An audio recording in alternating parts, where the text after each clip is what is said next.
तो पिछले क्लासेस में हमने डीगेट फॉर्मूले से के माध्यम से रोल नंबर से इनरोलमेंट को सर्च करना देखा था।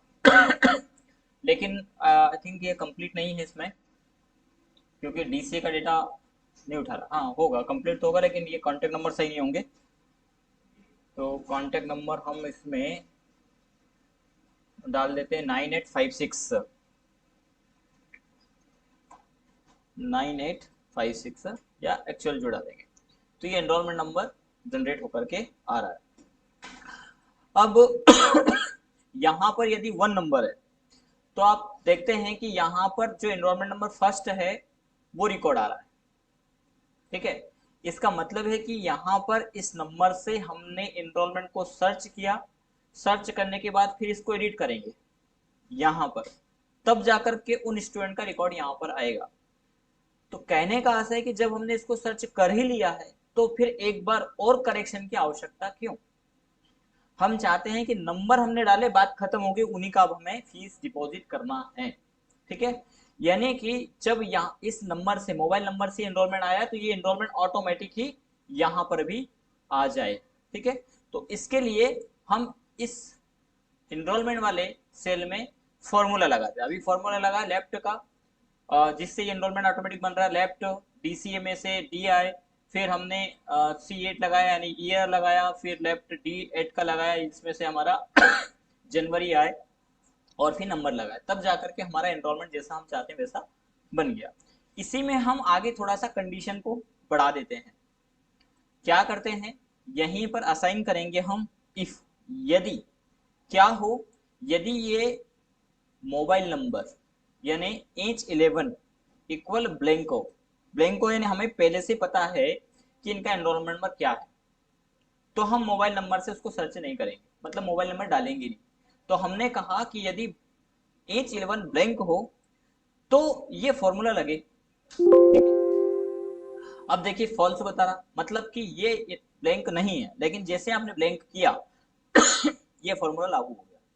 यानी या तो हम मोबाइल नंबर दे दे या एनरोलमेंट नंबर दे दे तो हमारा डेटा आ जाए। यदि हमने मोबाइल नंबर दे दिया तो भी हमारा काम बन जाए। मोबाइल नंबर हमने दिया ही इसलिए क्योंकि वही एनरोलमेंट हम चाहते हैं, उन्हीं का डिटेल हम चाहते हैं। तो यहाँ पर हम इसको कंडीशन बताएंगे कि यदि ये ब्लैंक हो तो इनरोलमेंट नंबर वाला मामला बने, नहीं तो क्या बने। तो नहीं तो में हम कंडीशन आगे रख देते हैं कॉमा, नहीं तो क्या है, नहीं तो ये नंबर आ जाए। अब ये नंबर मतलब कि I10, और I10 में क्या होगा, उस मोबाइल नंबर से सर्च किया हुआ इनरोलमेंट होगा बाय डिफॉल्ट। ठीक है, तो दोनों में से कहीं ना कहीं एक इनरोलमेंट आ जाएगा।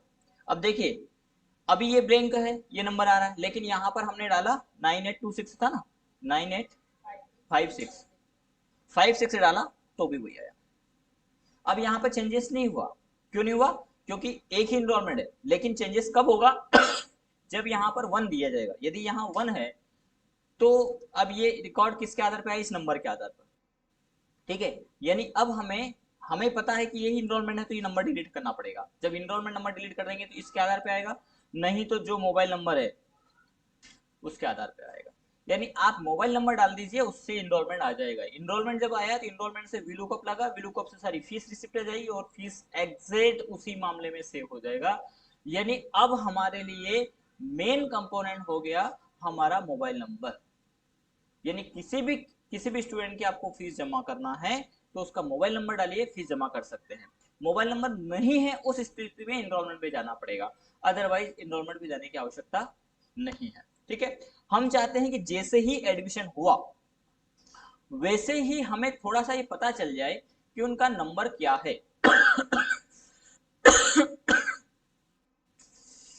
मामला गड़बड़ हो रहा है। चलिए, तो एक तो मामला हो गया मोबाइल नंबर का, लेकिन जब हम एडमिशन करते हैं, फिलहाल के लिए एक एडमिशन हम यहाँ पर रिकॉर्ड करते हैं। एडमिशन में जाएंगे, डीसीए में बेच टाइम हमने डाल दिया 325, और नेम किसी का भी एक का नेम बता दो, महेंद्र। पिताजी का नाम, date of birth 14/7, 95। Mobile number इतना ही चलेगा, एड्रेस जो भी डाला गला ज्यादा दिक्कत दे रहा है आज। तो जैसे ही हमने एडिशन यहां पर लिया, सेव किया, अब हमें महेंद्र का फीस रिसिप्ट जनरेट करना है। तो हम जाएंगे फीस स्लिप में। जैसे ही फीस स्लिप में गए, यहां पर ही फीस स्लिप का ऑप्शन शायद हमने बना लिया था, ये फीस स्लिप, इसको यहीं कहीं पे रख लेंगे या यहाँ पे क्लिक करेंगे, ये फीस स्लिप में आ गए। अब हमें ये पता करना है कि महेंद्र का नंबर क्या है। तो अभी हमने जब एडिशन लिया था तब इनसे नंबर पूछा था, मोबाइल नंबर। फिर जब फीस स्लिप बताई लेंगे तब उनसे मोबाइल नंबर पूछेंगे। तो थोड़ा सा मामला अच्छा नहीं लग रहा, ऐसा आप कह सकते हैं, दो दो बार मोबाइल नंबर। क्योंकि अभी हाल जस्ट इनका नंबर जनरेट हुआ है डीसीए कोर्स के लिए। आप चाहते हैं कि हाल ही में इनका जो नंबर जनरेट हुआ वो क्या है, वो आप इस स्लिप में चाहते हैं, कहीं भी एक तरफ चाहते हैं या इसी में चाहते हैं। एक इसमें चाहेंगे तो प्रिंट में भी आएगा असल में, इसलिए कहीं एक साइड में हम ऐसा लगा लेते हैं ताकि हमें पता चल जाए कि हाल ही में नंबर क्या जनरेट हुआ है। तो यहां पर हम लगा सकते हैं इक्वल मैक्स। मैक्स है ना मैक्सिमम नंबर, उस सीरीज में सबसे बड़ा नंबर कौन सा है, ये यदि पता चल जाए तो सबसे बड़ा कौन सा होगा, जो लास्ट में आया वही सबसे बड़ा होगा। ठीक है, तो हमने मैक्स का फॉर्मूला असाइन किया और कहां चले गए, डेटाबेस में। कौन से डेटाबेस में, जो डीसी वाला है। इसका हमने कॉलम दे दिया ए, कि इस पूरे कॉलम में सबसे बड़ा नंबर कौन सा है। ठीक है, कोष्टक बंद किया, देन एंटर किया। जब हमने कहा तो इसने कहा कि 3 नंबर सबसे बड़ा है। जब हमें यहाँ पता है 3 नंबर बड़ा है, तो हम क्या करेंगे, 3 यहाँ पर डालेंगे। रिकॉर्ड में एडमिशन हमने डीसी में किया था ना,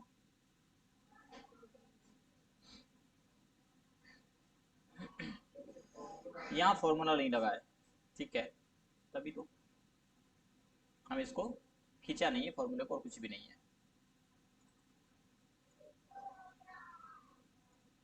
ये हो गया। तो अब सबसे बड़ा नंबर 3 नहीं है, 4 है। तो हम जैसे 4 डालेंगे,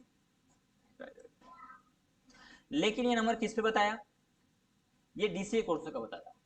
ठीक है, तो हम महेंद्र की स्लिप देंगे तो ये हमें पता है, जब एडमिशन लिया तो हमें पता है कि अभी एडमिशन किस में लिया हमने, डीसीएम लिया। ठीक है, तो यहाँ पर जिसमें भी हम एडमिशन लें उसके आधार पर बता दें कि हाल ही में कौन सा नंबर हमारा जनरेट हुआ है। तो इसके लिए हम यहाँ पर कंडीशन असाइन कर देंगे। मैक्स के पहले क्या लगा देंगे हम, इफ, यदि क्या हो, इस सेल में, इस सेल में ने E8 इक्वल क्या हो यहाँ पर DCA। तो मैक्स का फॉर्मूला कहाँ चले, डीसीए वाली सीट। यदि पीजीडीसीए हो तो मैक्स का फॉर्मूला कहाँ चले, पीजीडीसीए पर। जैसे ही कोर्स सिलेक्ट करेंगे तो यहाँ पर ऑटोमेटिक ही नंबर बता देगा।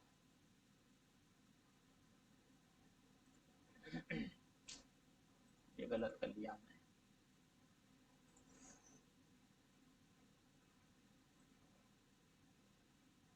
अब आगे हम लगा देंगे यहाँ कॉमा लगा करके इफ, या कॉपी कर लेते ज्यादा अच्छा रहेगा।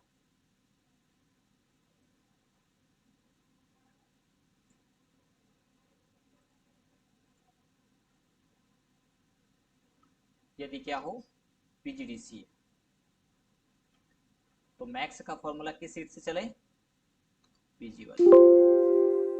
ठीक है, अब यहाँ पर हाल ही में जो नंबर जनरेट होगा, यदि आपने सिलेक्ट किया है पीजीडीसीए, तो पीजीडीसीए का नंबर लास्ट का बता देगा 2, या जो भी इनरोलमेंट जैसे एडमिशन होगा तो उसका नंबर आ जाएगा कि हाल ही में नंबर ये जनरेट हुआ है, और वो नंबर डालेंगे तो क्या बेनिफिट मिलेगा कि नंबर हमें डबल पूछना नहीं पड़ेगा, बस इतना है। बाकी नंबर डाल भी दिया तो उसमें कोई ये नहीं कहेंगे कि अरे गलत हो गया, ऐसा कैसे कर दिया आपने, वो भी चलेगा। ठीक है, तो ये है हमारा, जिसमें अभी तक हमारा पूरा रिकॉर्ड आ रहा है ना। यहाँ तो अब चेंज करना पड़ेगा, शुरू करेंगे तो ये पूरा कंप्लीट डिटेल आ रही है एडिशन की, स्टूडेंट की। नाम थोड़ा हाईलाइट दिखाई दे तो इसके लिए हम इसको बोल्ड कर देंगे, नाम को सेंटर भी कर सकते हैं। साथ ही चाहें तो आप कलर थोड़ा सा हाईलाइट, ठीक नहीं लगेगा, या तो पूरा रो हाईलाइट करके चले। प्रकार से। और जब यहाँ पर हमने कोई मोबाइल नंबर नहीं दिया हो तो ये हैज वैल्यू ठीक नहीं लगेगा, तो इसके पहले हम लगा देंगे इफ एरर का फॉर्मूला। इफ एरर नोट कर लेना इन चीजों को आप, जहां जहां फॉर्मूला लगे हैं ये खत्म हो जाएगा। यानी कब क्या होगा, जैसे नंबर देंगे वैसे ही वैल्यू आएगी जिसका भी आप देंगे, ठीक है। और उसी का रिकॉर्ड यहाँ पर खुल जाएगा। आप चाहते हैं कि वैल्यू, ये तो वैसे आएगी, वैल्यू नहीं आए तो ऐसा भी कर सकते हैं, पर ठीक है रहने दो उसको, उससे कोई फर्क नहीं पड़ेगा विशेष। तो इस प्रकार से एक वेल स्लिप यहाँ पर बन करके तैयार हो जाएगी। यहाँ पर हम डायरेक्टर सिग्नेचर का ऑप्शन रख देंगे, डायरेक्टर या प्रिंसिपल या फीस केस रिसीवर, जो भी आप चाहें इस प्रकार से। और यहाँ पर एक लाइन बना करके दे देंगे ताकि स्लिप में अच्छा लगे कि यहाँ पे साइन करना है।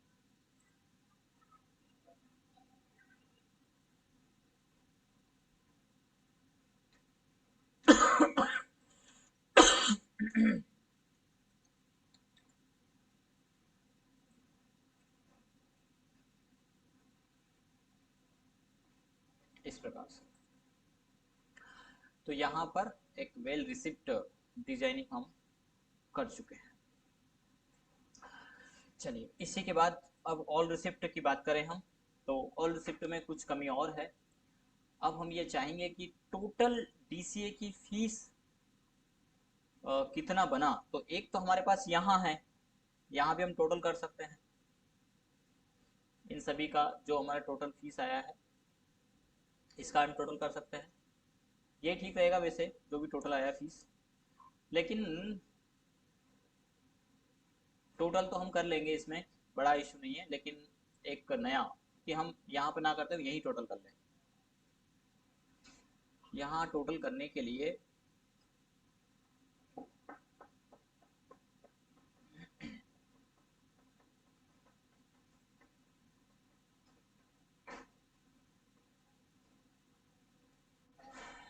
कोर्स के अगेंस्ट जाना पड़ेगा, डीसीए कोर्स और उसकी फीस।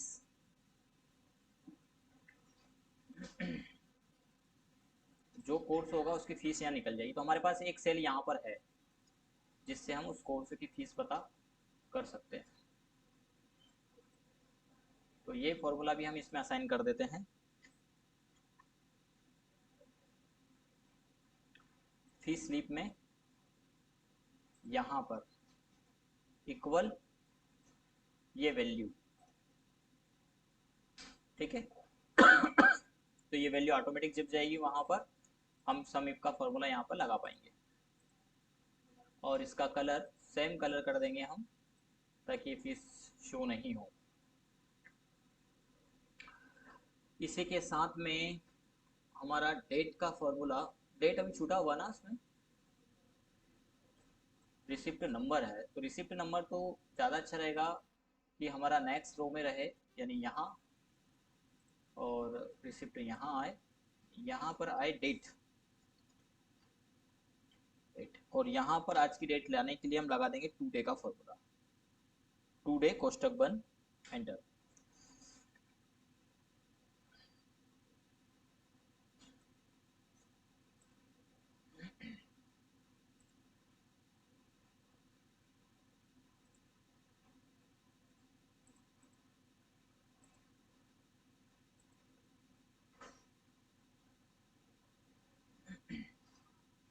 ठीक है,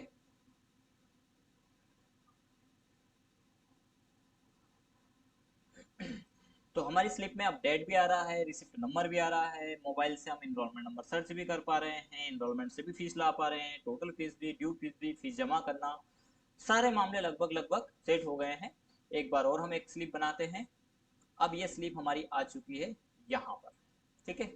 अब हमें इसमें ये पता करना है कि टोटल डीसीए की फीस कितनी है और टोटल पीजीडीसीए की फीस कितनी है, ठीक है। यहाँ से जैसे ही आपने ऑल रिसिप्ट डिलीट किया सब कुछ जीरो हो जाएगा, ये विशेष ध्यान रखना है ना, क्योंकि हमारी कंडीशन है उस मामले में बैठ पा रही। पीजीडीसीए की फीस जैसे जमा करेंगे रिकॉर्ड में आ जाएगा। अभी हमने फीस किसका जमा किया है, पीजीडीसी का, लेकिन हमने शायद पीजीडीसी के इसमें फॉर्मूला नहीं लगाया होगा सम का, बिल्कुल नहीं लगाया, इसलिए ये नहीं आ रहा है।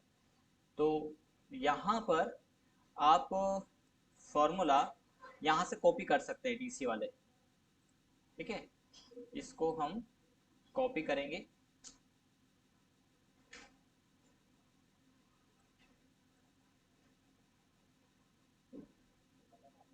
कॉपी करेंगे, और ये भी देखना है कि क्या ये एन वाली सीरीज में बैठा है, क्योंकि हमने सेम डेटा एक जैसे ही लिया था। नहीं, यहाँ पर एक कॉलम में वैल्यू बड़ा हुआ है, यहाँ एम में है एडमिशन, और यहाँ पर एडमिशन सही है, एम में ही है, एन और एम। हमने एग्जाम फीस को उठाया है, तो हम यहीं पे पेस्ट कर देते हैं, यहाँ पर डबल क्लिक करेंगे और इस फॉर्मूले को पेस्ट कर देंगे, इक्वल लगा करके करेंगे। लेकिन यहाँ पर अब क्या चेंजेस होगा इस फॉर्मूले में जब आप कॉपी करेंगे, तो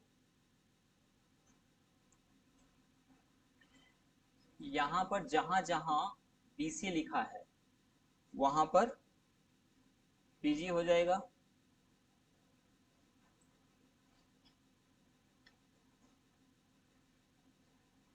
बाकी का मामला शायद सब वही रहेगा। यहाँ को लगा के देख लेते एक बार, यहाँ पर हम डीसीए वाले का एडमिशन वाला फॉर्मूला लाना है, इसे बाकी का मामला हमें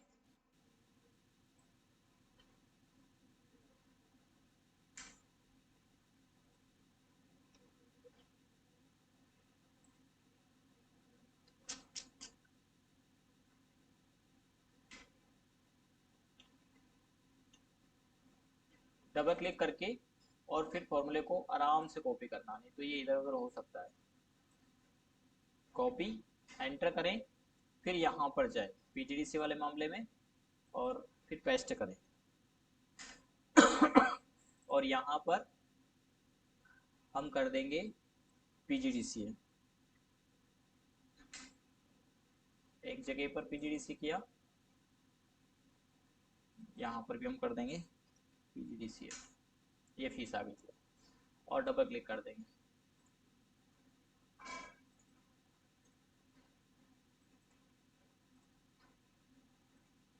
ठीक है, इसी प्रकार यहाँ पर फॉर्मूला ला करके आप उसको लागू कर देंगे। सभी जगह ऐसा कर सकते हैं आप, फॉर्मूला फिर से लगाना नहीं पड़ेगा, आप कॉपी कर सकते हैं। तो पीजीडीसी की फीस यहाँ पर ये दिखा रहा है, एडमिशन फीस 3000 रुपये जमा हो गया है, लेकिन किस कोर्स की कितनी जमा हमारे पास टोटल आई है वो हम चाहते हैं ऑल रिसिप्ट में। ठीक है, तो हम यहाँ चारों कोर्स को असाइन कर लेंगे। सबसे पहले डीसीए, पीजीडीसीए, सीपीसीटी और टैली।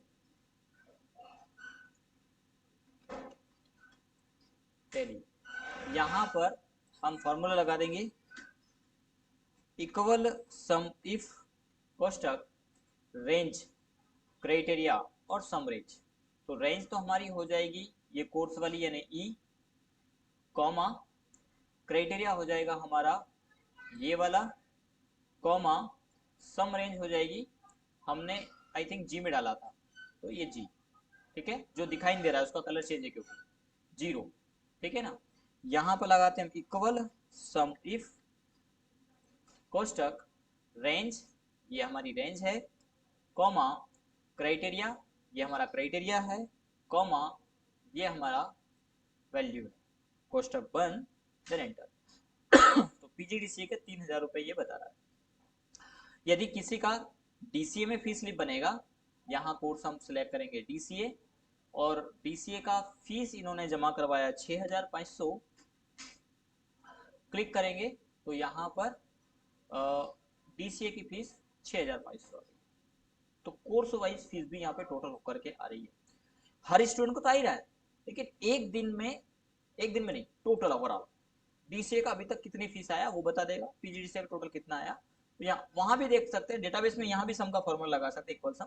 तो ज्यादा अच्छा है कि हमने ऑल रिसिप्ट में, क्योंकि सारी रिसिप्ट दी या नहीं है, यह हमने लगा दिया। इसमें एक और चीजें हम कर सकते हैं, ये तो टोटल ओवरऑल है, हम चाहते हैं कि आज की फीस कितनी है, क्योंकि जो डायरेक्टर है, इंस्टीट्यूट संचालक है, वो मैनेज करने का काम कर रहे हैं, फीस रिसीव करने का कोई और काम कर रहे हैं। तो जो कैशियर है, जो वहाँ ऑफिस में बैठे हुए हैं, उन्होंने कहा कि सर ये आज की फीस है, माना कि आज की फीस कलेक्ट होकर के आई 10,000 रुपये। हो सकता है कि उसमें वो थोड़ा गबन कर दे या कुछ ऐसा लगे, कहीं ना कोई बोला गबन कर दे या कुछ भी कह सकते हैं उसको, तो चाहते हैं कि सॉफ्टवेयर में एक बार देख ले, या उनको भी इशू नहीं है, उनके कभी कभी ये होता है कि जो कैशियर है उनकी अपनी कुछ कोई पैसा था वो उसमें मिक्स हो गया, ध्यान नहीं रहा, 150-200 रुपये कुछ भी हो सकता है, तो आज की टोटल रिसिप्ट कितनी कटी है वो हमें पता चल जाए, ठीक है ना। तो उसके लिए फॉर्मूला हम डेट के अकॉर्डिंग देख सकते हैं। यहां पर हम लगा सकते हैं, पहले तो टुडे का फॉर्मूला इक्वल टुडे, आज की डेट, तो ये हर दिन की डेट रहेगी, ठीक है। फिर हम इसके आधार पर लगा सकते हैं इक्वल सम इफ रेंज, तो रेंज हमारी अब, लेकिन इसमें भी एक और, हाँ हाँ बैठ जाएगा, इसमें हमारा डेट, इसमें हमारा डेट किसमें, इस कॉलम में, और यहां पर फीस बैठी हुई, तो हम इधर काम कर सकते हैं। तो ये हो गई हमारी रेंज, कॉमा क्राइटेरिया, तो क्राइटेरिया क्या है हमारा, ये डेट, कॉमा सम रेंज, ये रेंज नहीं, ये रेंज, यहां पे ना कोष्टक बंद करेंगे, एंटर करेंगे 9,500, क्योंकि डीसीए की 6,500, पीजीडीसीए की 3,000, तो हर दिन का अमाउंट भी यहाँ पर आ जाएगा, ठीक है। हर दिन का हो गया, हर कोर्स का हो गया, हर स्टूडेंट का हो गया, हर एग्जाम सेशन का हो गया, हर एडमिशन का हो गया, स्लिप हो गया, तो बचा क्या, बचा है अटेंडेंस सीट, जो हम नेक्स्ट क्लास में देखेंगे, ठीक है। अभी खत्म होने वाला नहीं है, इसके बाद इसमें ही ऑडिट, इसी में केस पेमेंट और बैंक पेमेंट, अभी पेमेंट कितना आया, यहाँ पर भी टर्म कंडीशन है, अभी ये भी छूटा है कि पेमेंट कैसे दिया गया, केस दिया गया कि बैंक में दिया गया, बैंक में दिया गया तो कितना दिया गया और केस दिया गया तो कितना दिया गया, ठीक है। उनका भी हमें कैलकुलेशन चाहिए ना, क्योंकि ये तो कह दिया कि भैया यहाँ पर फीस, आज की फीस आई, टोटल आई 9,500, लेकिन किसी स्टूडेंट ने 3,000 किया, तो केस में तो कितनी आई, तो केस का रिकॉर्ड है, बाकी बैंक का, तो दोनों का रिकॉर्ड करके बता देंगे इतना बैंक में इतना केस, तो हर दिन का ऑडिट यहाँ कंप्लीट होगा मात्र 500 रुपए में, इस सॉफ्टवेयर की कीमत मात्र 500 रुपए, ठीक है।